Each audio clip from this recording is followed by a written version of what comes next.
Fala pessoal, sejam muito bem-vindos aqui ao programa Palavra de Impacto, onde a gente vai transmitir aqui uma palavra que verdadeiramente vai impactar a sua vida, meu querido. Hoje vamos finalizar um texto bíblico muito interessante, o texto de Salmo 1, recitado aí por várias pessoas, né? Já foi analisado por muitas pessoas em pregações, né? Seja em algumas aulas de escola bíblica, e hoje a gente vai falar um pouquinho dele também, de como é muito bom aquela pessoa que realmente anda de acordo com a vontade de Deus. Como é bom a gente realmente ter uma vida em conformidade com a vontade de Deus.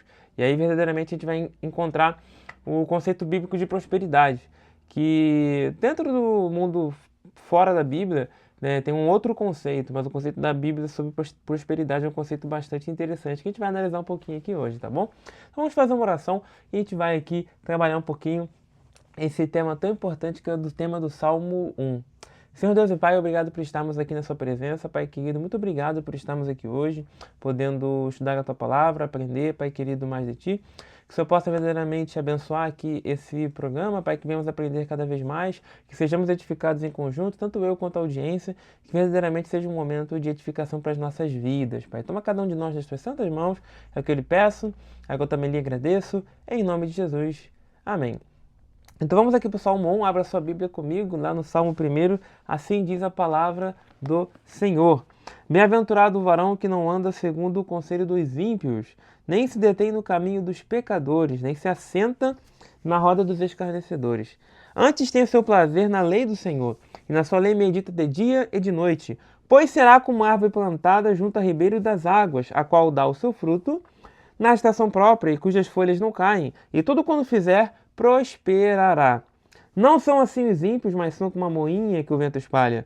Pelo que os ímpios não subsistirão no juízo, nem os pecadores na congregação dos justos, porque o Senhor conhece o caminho dos justos, mas o caminho dos ímpios perecerá. Então, um salmo bem interessante que abre aí o livro de Salmos. Não é à toa que ele está aqui no começo desse livro tão interessante, tão importante para a cultura judaica, que é um livro que a gente acaba se conectando muito com ele, porque em sua maior parte são adorações a Deus, são orações dirigidas a Deus. Então é um livro muito humano, porque quando a gente está orando, muitas vezes estamos tristes, estamos magoados, estamos chateados. Talvez você teve uma semana difícil, teve problemas no trabalho, e aí você dobra o seu joelho e verdadeiramente fala com Deus. E quando a gente fala com Deus, a gente abre ali o nosso coração para realmente estarmos em conformidade com, podemos estar em conformidade com aquilo que Ele quer, para que a gente possa se amoldar à vontade dEle, e para também no momento que a gente ora, a gente procura ali verdadeiramente expor para Deus as nossas dificuldades, as nossas fraquezas. É um momento muito íntimo, o momento da oração.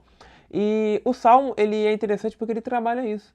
Muitos dos salmos da Bíblia, eles apresentam justamente esse momento que tem alguém ali dirigindo uma palavra para Deus. E às vezes o salmista está irritado, né? Manda Deus matar todos os inimigos, o que não é uma coisa legal, obviamente.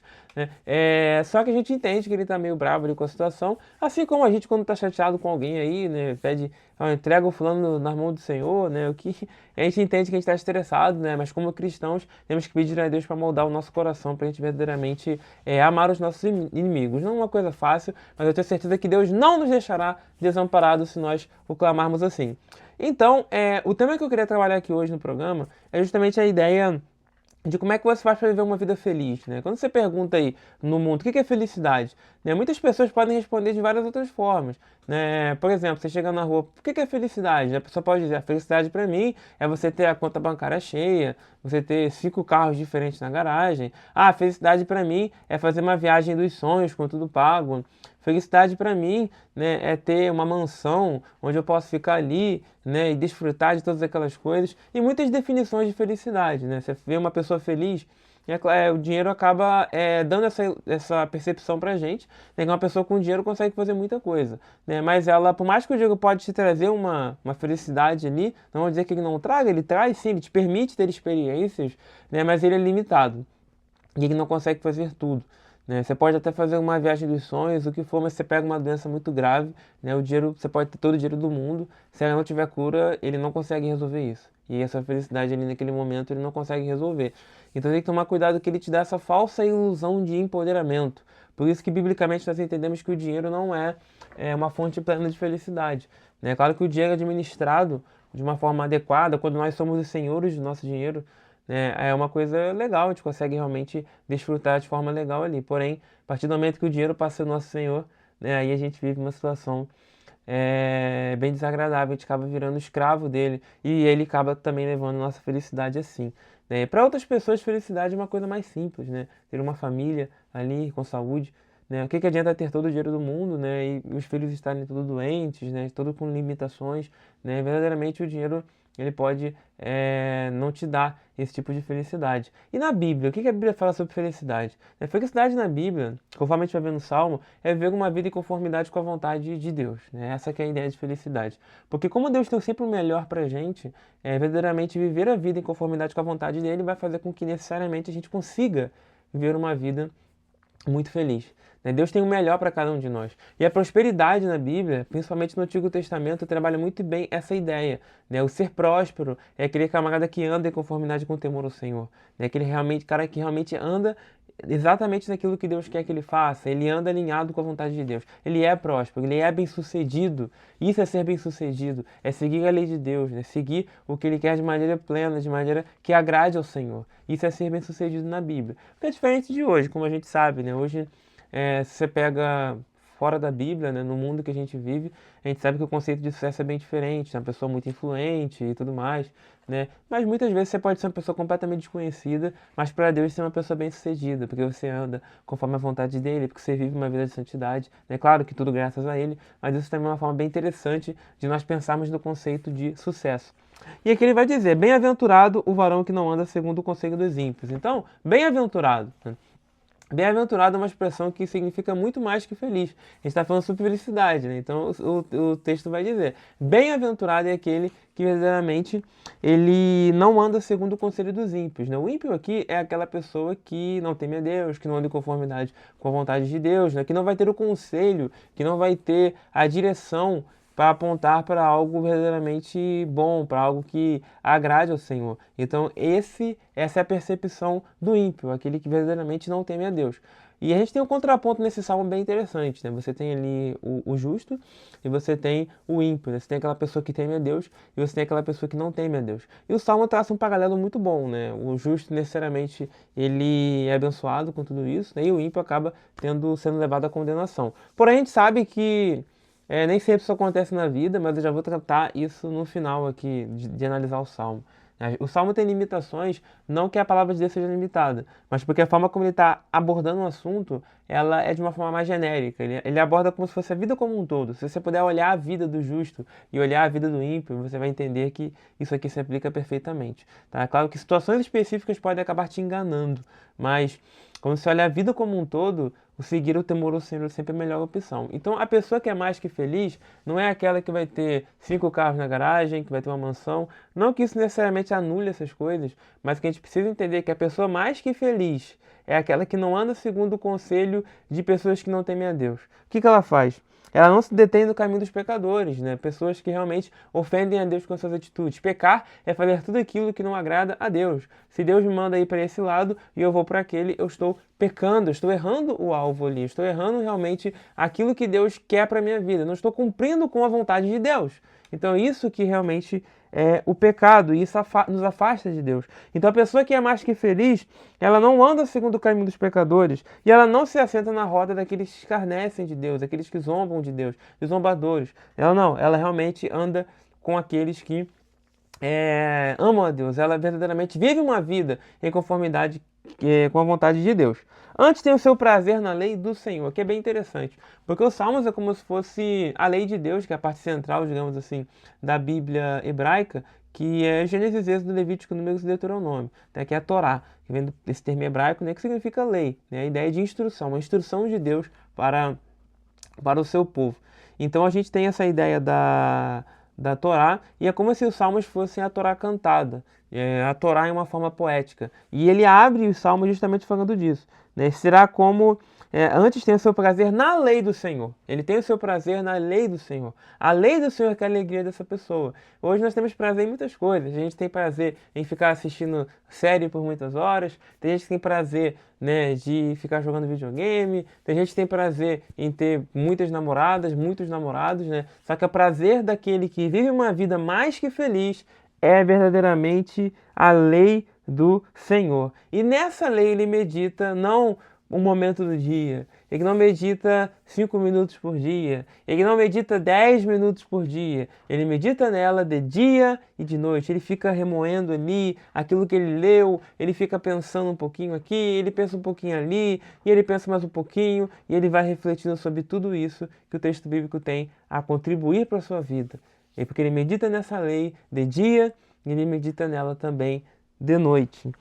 E o texto continua, pois será como a árvore plantada junto ao ribeiro de águas, a qual dá seu fruto na estação própria e cujas folhas não caem, tudo quanto fizer prosperará. A ideia da árvore aqui, plantada junto ao ribeiro de águas, não tem como não lembrar do delta do Nilo. Para quem está nessa região, possivelmente lembrar ali desse local, onde você tem ali o Egito.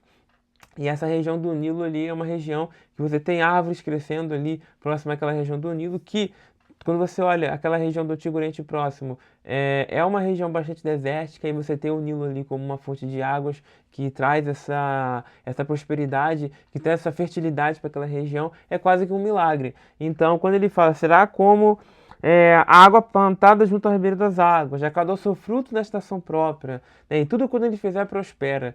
E a prosperidade, como eu disse, não é que a pessoa vai ser milionária, mas é que tudo que ela fizer verdadeiramente vai ter ali um resultado positivo. Pode até ter percalços no caminho, como a gente já vai botar daqui a pouco, mas Deus será com ela. Então é muito importante a gente ver essa visão que o texto mostra pra gente daquela pessoa que vive a lei de Deus.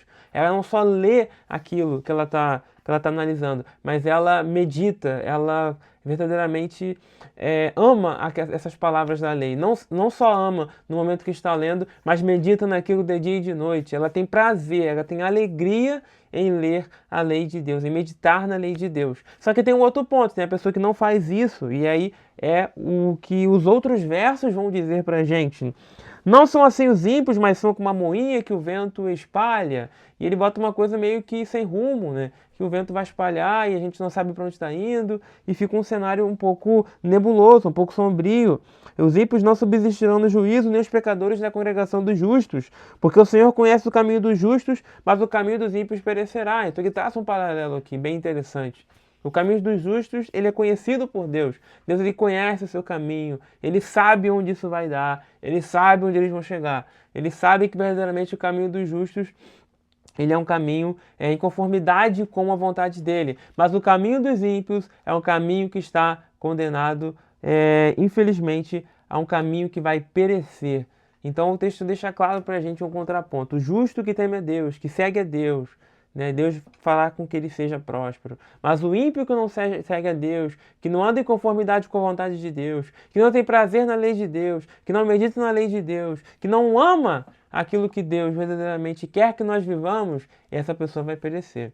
Só que aí quando a gente analisa esses textos, e por mais que ele fale muito aos nossos corações, a gente entende que esse texto está de fato trazendo para a gente uma verdade que nem sempre nós vemos no dia a dia.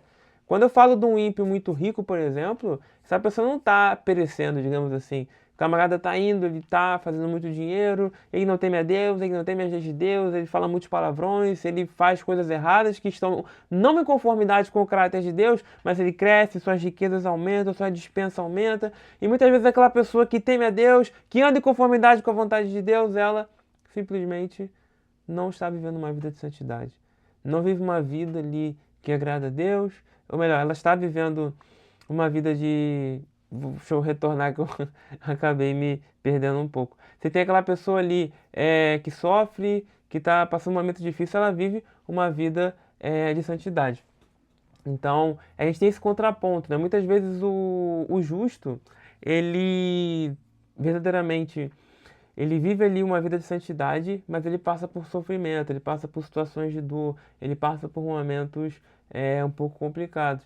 E você tem ali o ímpio, que muitas vezes tem ali, faz coisas erradas, que não estão em conformidade com a vontade de Deus, mas ele prospera do ponto de vista material, sem analisar o texto bíblico em si. Então a gente precisa ter esse cuidado de ver que o Salmo tem as limitações para esses casos, porque o Salmo está analisando a vida como um todo. A vida como um todo do justo, por mais que ele passe por um momento de sofrimento, ela não é sofrimento o tempo inteiro. Deus não deixa os seus filhos desamparados. Se você aí teme a Deus, busca a vontade de Deus, está passando por um momento de dor, entenda que isso é uma fase temporária da sua vida. Isso não vai ficar para sempre assim. Deus não vai te deixar desamparado. É claro que o sofrimento nos aperfeiçoa. O sofrimento nos aproxima mais de Cristo. O sofrimento faz com que nós sejamos mais parecidos com o caráter de Cristo, mas ele não é algo que dura a nossa vida inteira. Ele tem uma data de começo, mas ele também tem uma data de fim. E a gente precisa entender isso de forma muito clara. E no caso da pessoa que não teme a Deus, por mais que ela pode estar se dando bem ali, o final dela não é bonito, não tem esperança. Né? O que adianta você ter todas as riquezas desse mundo, mas você não sabe o que vai acontecer com a sua vida no pós-vida? Você não tem ideia do que vai acontecer? É uma vida ilusória, é como se fosse algo que você vive com muita intensidade agora, mas que infelizmente no futuro vai te trazer muita dor, vai te trazer muito sofrimento. Então você precisa ter isso em mente quando você verdadeiramente analisar esse texto. Entenda que ele está falando da vida como um todo, de uma forma genérica. Pode existir sim situações pontuais na vida em que infelizmente a gente vê que o justo pode acabar sofrendo, o ímpio pode acabar no primeiro momento achando que ele saiu por cima. Mas a gente sabe que o saldo final do cristão ele é positivo e o saldo final do pecado é a morte. Esse é o saldo que o pecado traz pra gente. E por isso não vale a pena o salário que ele paga. Mas com certeza o salário de Jesus é muito melhor. Que você, meu querido ouvinte, minha querida ouvinte, possa verdadeiramente prosperar em conformidade com a vontade de Deus.